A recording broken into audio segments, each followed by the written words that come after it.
अस्सलाम वालेकुम टू आल संगत, क्या हाल है जनाब? ठीक ठाक हो? उम्मीद करें सारे भिरा ठीक ठाक हो। अल्लाह पाक सारे भिरावन दे माल जान इज़्ज़त आबरू हर शे दी हिफाजत फरमाए। तो अल्लाह पाक सारे मुसलमानों दी बच्चियां दे नसीब अच्छे फरमाए। टू आल संगत नू ईद मुबारक हो गई माशाअल्लाह। ईद पढ़ के वो सामने साडी मस्जिद है उत्थों निकलिया इत्थे लाले बशीर के घर पहुँच आया, क्योंकि लाले बशीर होरां तकबीर करोण दी डां सिखावनी है, यानी कि ओदा हथ सीधा करावना है।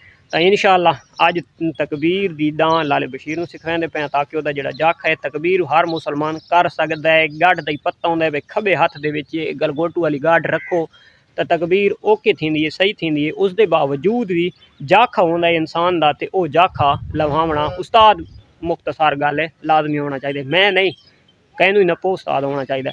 तो इंशाअल्लाह यदि तकबीर करवा के तो वत वन के कपड़े चेंज करसा तो अपने बकरे नूं खिशकिला जी ना करसा।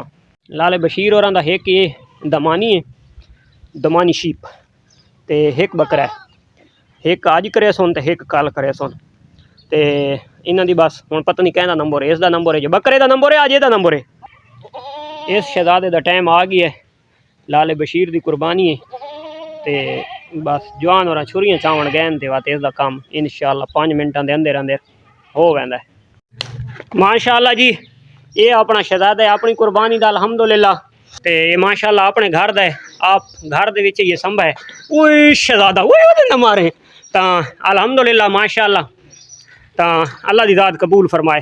तो हुण इंशाअल्लाह तैयारी करेंदे पे इसनूं दी तकबीर करें ते सुभान अल्लाह माशाअल्लाह। देखो कुर्बानी दे यानी कि खुश कितने कुर्बानी की वजह तू, भावें कुर्बानी की वजह तू तो भावें मेरे नाल खेदा वध इस वजह तू ज़्यादा खुश है, लेकिन खुशहाल है माशाअल्लाह। रज पुज के जानवर नूं रजा पुजा के पानी दाना घाह शा रजा के खिलाना चाहिए।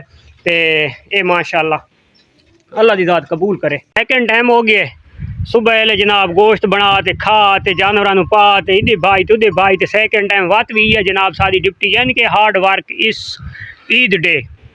तो दूसरा नू ग्रेजिंग वास्ते उहदे लूसण वाले पासे भेजे तो दमानी एंटरप्राइज नू पा दिते खुश्क चारा मिसा। तो अल्हम्दुलिल्लाह माशाअल्लाह ये मिसा खावन ते लगे पैन, क्योंकि ये इत्थे पेट भर गए सन। तो इंशाअल्लाह इन्हां दी गंदम पुसी पई है, तो थोड़ी देर बाद इन्हां तकरीबन आधा किलो गंदम दा ही पा छुड़सा। तो ये 6 जानवर हैं, इन्हां आधा किलो एक टाइम का गंदम पा छुड़ने, आधा किलो सुबह तो आधा किलो शाम।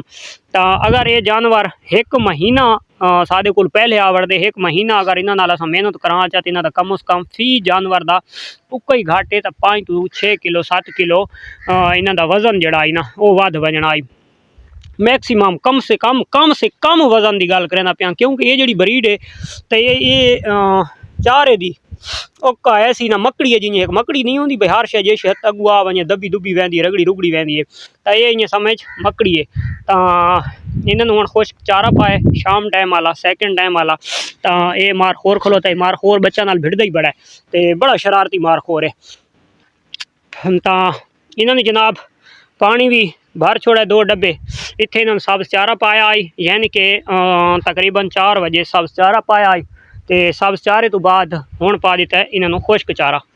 इसनों खुश्क चारा पाया आई, यानी कि भून के सब्ज चारा रला के तो बाजरा ये भी खा गई है। उस तो बाद जनाब असां 4 रस्सियां भी इहदे नाल लटका छोड़ियां सुबह, क्योंकि ये लकड़ दिया इतना इतमाद कोनी कि ये 6 जानवर कट्ठे अफोर्ड कर गए सी, यानी कि इन्होंने चाह गए सी, तो इतनी यदि जिसामत जान कोनी। उस तो बाद जनाब जड़ा आज दा असां काम किया है, ये देखो तले जनाब सारा छणकाओ किया है। छणकाओ करके वो चेक करो तुसा लारैब दे काम तुसा चेक करो भाई खरगोशा नाले की सिस्टम थी वदन। तो वो देखो भाई ये मुंगरी दे विच गंदम आई कि की गंदम ने भी पा छोड़ी। तो ये देखो जी ये गंदम खिले सब चारा खवेंदी वधी है भाई। इस बने चेक करो तुसा हुण दसो भाई ये फार्मिंग आसान है या मुश्किल जी? क्या खांदा पिए छोना कगदा है अपनी निपुल शरीफ नाल चाई वधी है, तो इस हथ ही मुंगरी हाई दाणा की भरी हुई जी सारा इस अलहदा करके ते पा छोड़ी हो सी। तो ये भी ये बिलादरी खावन से लगी पई है। एक जात उत्ते रखना एक जात इस नहीं रखा। तो खैर ये जा भी असां साफ कर दी। इतने सवेरे असां तिरपाल गते सूँ टोके मुडियां हर शे थाई हो सी। इन्हों असां थोड़ी देर वास्ते उत्थे परा उन्होंने कोठियां नीचे बंद कर दे सां, ताकि सानू डिस्टर्ब न करें तो असां इन्हों न करा। ये जनाब लीड घेन के आया से क्योंकि अजे तक वायरिंग आंदी कोनी, तो ये उहदे कमरे दे विच लीड ला के ये पखा असां जनाब चला दिता इत्थे। ये ओ देखो जी चाह देखण तो चवींदा तेरे कोलों परे कर ला रहे गो तू परे कर पुत्र। तो ये जनाब इत्थे पखा चलता रहा सी, नाल दे नाल असां गोश्त बनाते रसां। तो ये इंशाअल्लाह जिहड़ा असां प्रोसीजर बनाई खलोते हैं, तो सुबह 4:30 बजे इंशाअल्लाह नमाज फजर अदा करके ते उस तो बाद इंशाअल्लाह कारी साहब आसी दुआ होसी, ते दुआ तो बाद इंशाअल्लाह अजीज़ अगर जिंदा हाँ जींदे हाँ तो इत्थे इंशाअल्लाह टोया मरसां, ताकि इन्हां दा जिहड़ा ब्लड होसी तो उसनूं वात असां तले ज़मीन दोज पूर दिसां तो तले पिया रासी। ठीक हो गया। इत्थे असां इंशाअल्लाह टोया मार के इन्हां दी करसां तकबीर करके तो इत्थों इंशाअल्लाह खड़े सूं उत्थे लटका के उत्थे चमड़ा वगैरह उतारा वैसी, इत्थे पीस करके तो उत्थे अंदर तिरपाल वगैरह पई होसी, उत्थे जानवर वैसे ते छोर शोरा काफ़ी सारा आखो है तो इंशाअल्लाह वो पहुँच आसन ते उत्थे इन्हां दा दस्ती हड्डियां दस्ती गोश्त छोटा करेंदे छापर। उस तो बाद बैग जड़ा है तो वो सादा पर्सनली बैग है एक, जान के कोई चीज़ मोटरसाइकिल दोते दूर आणन खड़न वास्ते कीमती बैग है सादा। तो इंशाअल्लाह वो बैग भी बच्चों को धवा के साफ करवा के ते रख दिता है इंशाअल्लाह अजीज़। वो कल उस दे विच छापरां दी पा के पैक करके ते असां जनाब उस दे विच पा के ते इंशाअल्लाह निकल बसां मोटरसाइकिल शरीफ दुते ते जिंदगी वफा की। तो सुबह 10 दे वजन तक इंशाअल्लाह असां सारे गरीब यतीम मस्कीन जितने भी हैं जड़े सहब हैसियत नहीं हैं, जड़े कुर्बानी नहीं कर सके, तो इंशाअल्लाह असां गरीब गुरबा तक ये गोश्त 10 बजे तक इंशाअल्लाह कंप्लीट कर छुड़सां, क्योंकि गर्मी की शिद्दत बहुत ज़्यादा होंदी है, बहुत ज़्यादा इख्तियार कर वेंदी है गर्मी। तो इस वजह तो असां टाइमो टाइम इंशाअल्लाह ये काम कंप्लीट कर गए सां अल्लाह के हुक्म नाल। ते गल्लां जीनियां जींदे हाँ तो इंशाअल्लाह कल 10 बजे तक ये जेडे 6 शहजादे खलोते हैं तो ये इंशाअल्लाह 9 सन। हुण उस तो बाद इन्हां दी आ वैसी खलड़ दी गल, क्योंकि अज वाला जिहड़ा बकरा असां ज़िबा कीता है तकबीर कीती है तो वो बकरे दा जिहड़ा हाई खलड़ तो वो भी असां मदरसे दे उत्ते दिता है। और जेडे जानवर ये हैं तो इंशाअल्लाह इन्हां दे खल्लाड़ी जेडे हो सन तो वो असां मदरसे दे विच इंशाअल्लाह पहुँचा देसां, क्योंकि मदरसा वाले 2 आया तो उन्होंने कॉल कर दे सां, अगर वो इत्थां ही मौजूद थी गए तो 3 1 नूं ते 3 1 नूं दीनी मरदारिस नूं तो वो दे छुड़सां। अगर कोई ना आया तो इत्थों मोटरसाइकिल उत्ते रख के गट्टू दी च पा के ते असां तोड़ वांज के मदरसे दे विच इन्हां खलड़ां नूं हिफाजत दे नाल जिन्हां दा हक है तो असां उत्ते तक पहुँचा देसां मदरसे दे विच इंशाअल्लाह।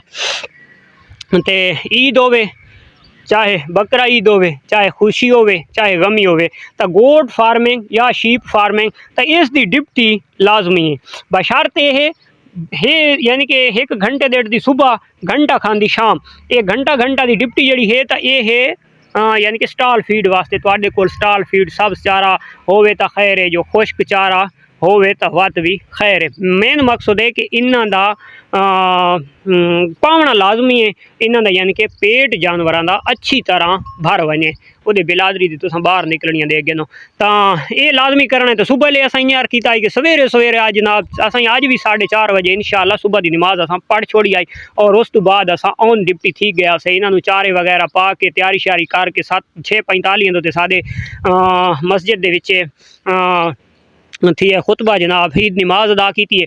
तो उस तो बाद वत आके संगियां दोस्तों मिल के बक्के शक्के ठोक के जनियां तकबीर करनियां वो करके वत आके इंशाअल्लाह अपना बकरा बनाए। तो बकरे असां यानी कि अज वाला भी 10 बजे तक असां कंप्लीट करके और तकरीबन जिते जिते तक असां गोश्त पहुँचावण आई तो गोश्त असां पहुँचा छोड़ाई। तो उस तो बाद वह सकून नाल बोर चलता रही है, धांदे रहे गोश्त भुन के खाते रहे, शुक्र है अल्हम्दुलिल्लाह मज़ा आए सकून आए। तो सैकेंड टाइम बहुत तू यार हार्ड वर्क डिप्टी भेदन भेद छोड़ा लूसण वाली याद वो उत्थे ग्रेविंग करनियां पईयां। तो असां जनाब असर पढ़ के तईदे जनाब तरकाओ छिड़काओ करके झाड़ू वगैरह मरवा के सफाइयाँ शफाइयाँ करके ते क्योंकि मैं जी जोहर वाली असां चाह पींदे रहने तो वो चाह भी अजे तक मैं को नहीं पीती, क्योंकि ये दे गिनो ये चाह और गिलास पानी दा मेरे मंजे दुते पहुँच आए, लेकिन अज ओ हाँ ओ रोवन लग गया।